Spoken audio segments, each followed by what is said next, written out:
P1 barangaye nabi. P1 members. P1 member. Uyu munsi you in P1. Where are you? Top class. Top class. You are now in P1. Niyo mpamvu twaje uyu munsi.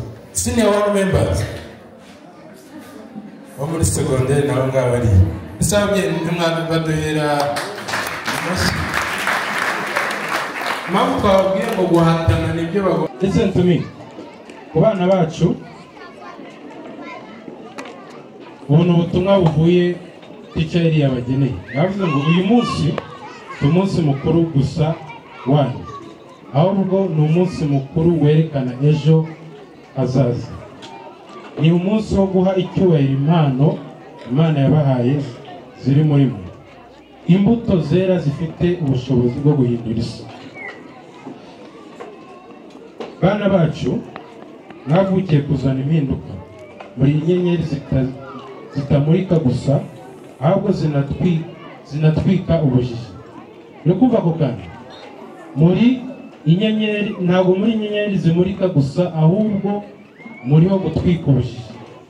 Duherereye Wisdom School ya Kayonza, ariko bira graduation ku nshuro ya cyangwa se ariko ya graduation y'abana barangije cyangwa se bashoje ibyiciro bigiye bitandukanye. Murababona ahangani ku nyubako yayo dukoze, ariko bakaba bagiye kuzenguruka bakanyura ku wundi muryango wayo wa kabiri wa Wisdom School.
Uburezi ni kimwe mu nkingi y'iterambere ry'igihugu cyacu ndetse no ku isi yose.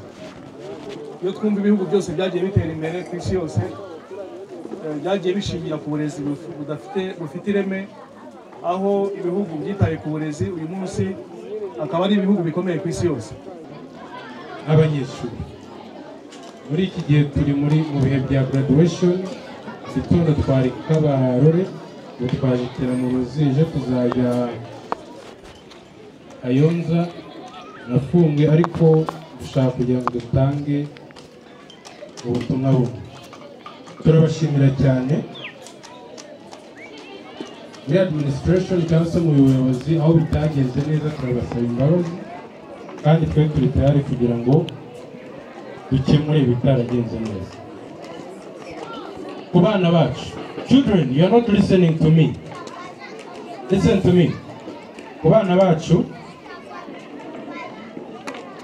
ubuntu butumwa buvuye teacher yabageneye. Yavuze ngo uyu munsi umunsi mukuru gusa wanyu, ahubwo ni umunsi mukuru werekana ejo hazaza.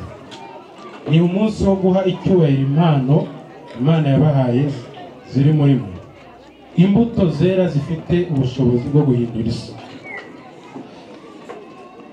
Bana bacu mwavukiye kuzana impinduka, muri inyenyeri zitamurika gusa, ahubwo zinatwika ubujiji. Nukumva ko kandi muri inyenyeri, ntabwo muri inyenyeri zimurika gusa, ahubwo muriho gutwika ubujiji.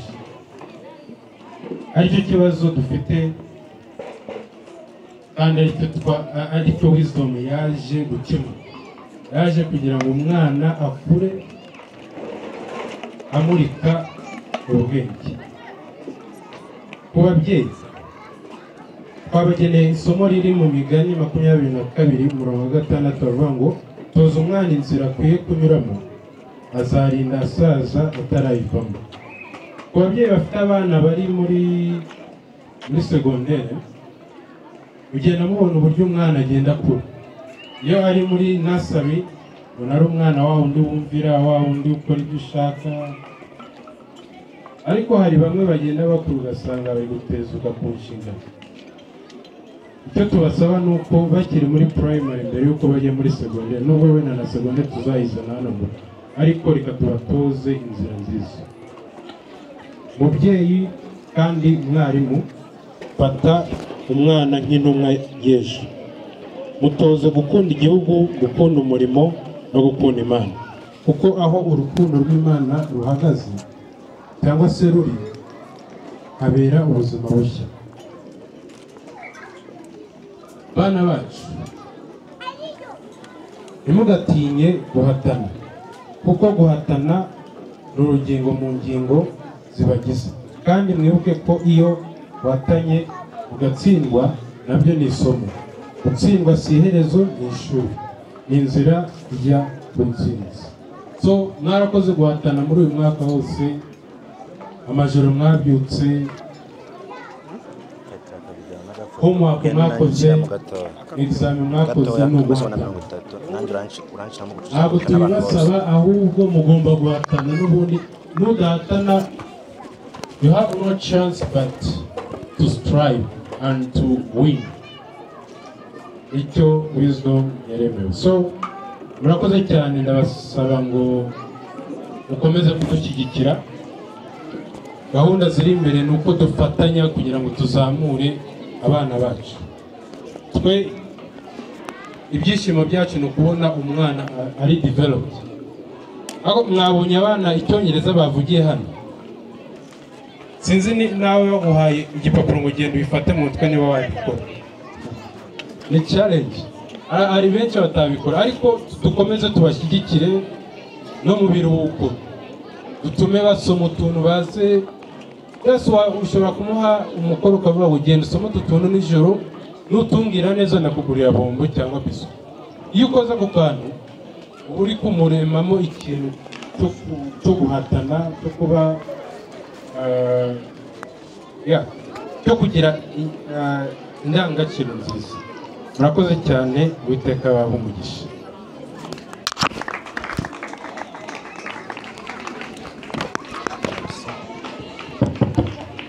Wisdom School? Wisdom School?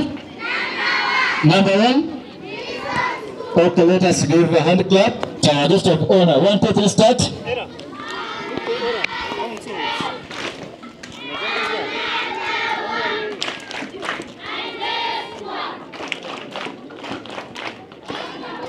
Okay, thank you for being good children, because you are portraying that you have good teachers. So thank you, our guest of honor, and for your word, for your communication, encouragement. Then next, what we are going to take, the step ahead, is the cutting cake. We shall request the graduates, where are they? Top class teacher.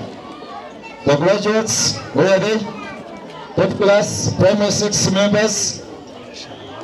Top class 6, primary 6 members. They are the graduates of our today. In a line, please. In a line.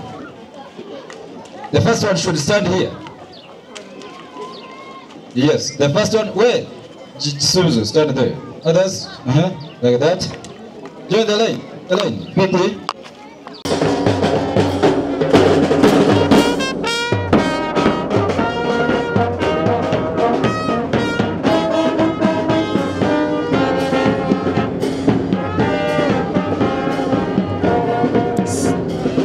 Gafate neza.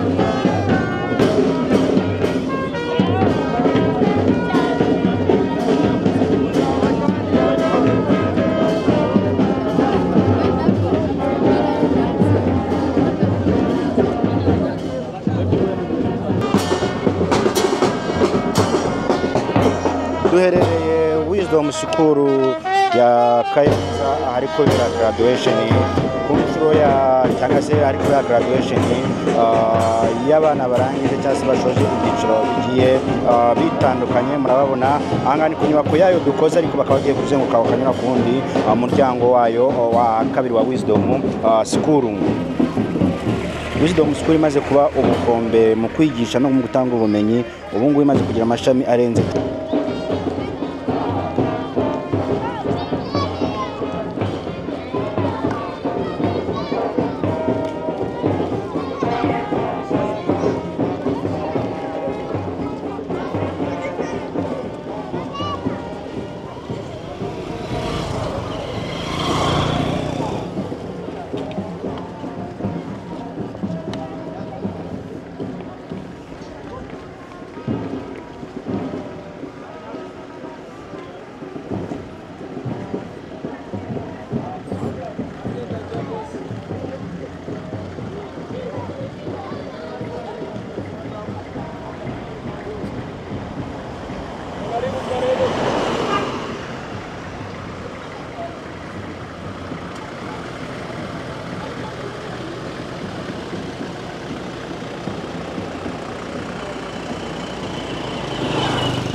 Tubabona ko mwavukiye kuzana impinduka, muri nyenyeri zitamurika gusa ahubwo zinatwika ubujiji. Muri ndirimbo Imana yaririmbye ku isi, muri gisubizo cy'amasengesho ababyeyi basenze igihe kirekire. Bana bacu, ntimugatinye guhatana, kuko guhatana ni urugingo mu ngingo zibagize. Kandi mwibuke ko iyo uhatanye ugatsindwa nabyo ni isomo. Gutsindwa si iherezo mu ishuri, ni inzira ijya ku ntsinzi. Nabasabira umugisha ku Mana, Imana ibahe umugisha. Abo muri P1 bari he? Kandebe P1 no, P1 barangaye nabi. P1 member. Uyu munsi you in P1, where are you? Top class. You are now in P1. Niyo mpamvu twaje uyu munsi. Senior 1 members. Wo muri secondaire nabo ngabo ari. Isabye umwana baduhera. Mpamvu twabwiye ngo guhatana nibyo bagomba kugendana. Mureye mutwihanganira nubwo leta hari ukuntu yabigenje ibongera igihe, ariko twarabakoresheje cyane. P6 members baravuga kare cyane bakataha nimugoroba, ariko ibyo bagomba turi kubigisha ko guhatana atari ibyo bagomba kubigendana. Hari akantu tugiye kuvugana hamwe n'abanyeshuri, right? Mugiye kubwira mugiye guhaguruka mwese muhaguruke. Stand up, all of you. Stand up, if you are a child of Wisdom School, Kayonza. Look at your parents. Mubabwire ngo turashoboye. Ntabwo nakumvise. Mukoze iki? Good. Murashoboye. Wabambere kugira amanota meza, kugira discipline mu rugo, no kuzatsinda mu mwaka mugiye P1 members. Ubu mugiye muri primary, bagiye kubasaba amakayi menshi with pencils and everything. So mugwatana, sit down. Ababyeyi, mugiye ndi kuvuga agakantu ka nyuma, abarimu baraza hano imbere. Twihuta. Babyeyi kandi barezi, mufate abana nk'intumwa z'ejo, mubatoze gukunda igihugu, gukunda umurimo no gukunda Imana. Kuko aho urukundo rw'Imana ruhageze haba ubuzima bushya. Aba bana bacu reka tubatoze neza, kuko hari n'isomo twabageneye dusanzwe tubwira abanyeshuri bacu, iboneka mu Migani 22:60. Aravuga ngo toza umwana inzira akwiriye kujyamo azarinda asaza atarayivamo. Abanyeshuri twabatoje neza n'ababyeyi bazabatoza neza, so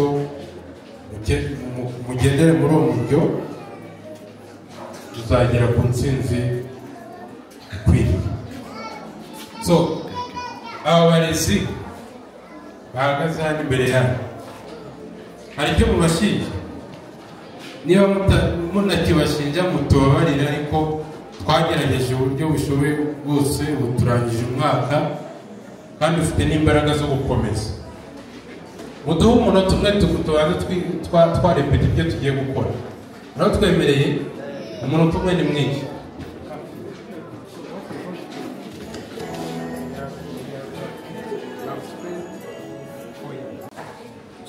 Let's go.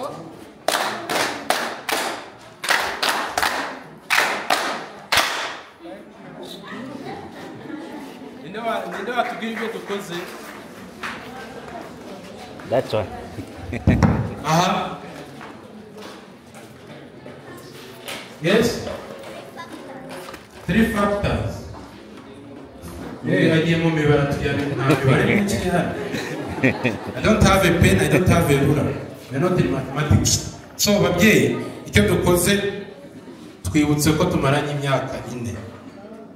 So ubu turi ku mwaka wa 4, twagiye twibuka 3, tujya kuri 2, tugera kuri 1.